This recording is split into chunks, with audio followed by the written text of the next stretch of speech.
Hello everyone, this is Guide to Everything. In today's video, I'll show you on how you can fix your pen pressure in Krita.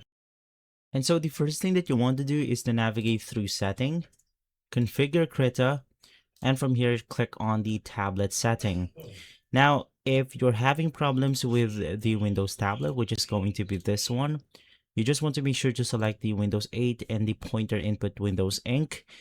Click on OK, and then you also want to enable it on your tablet setting, which is going to be this one, enable Windows Ink function, and then you could do the Win tab and vice versa. So just make sure that you select the proper setting right here depending on your tablet.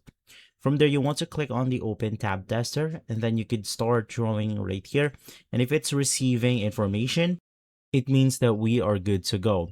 But if not, the issue is likely onto your drivers. So you just want to go ahead and reset your drivers. Most likely it's going to be inside your tablet's software, or if not, you could just go ahead and search for drivers online. And simply from there, you have fixed your pen pressure in Krita.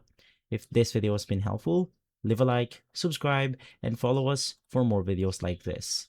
Thanks for watching.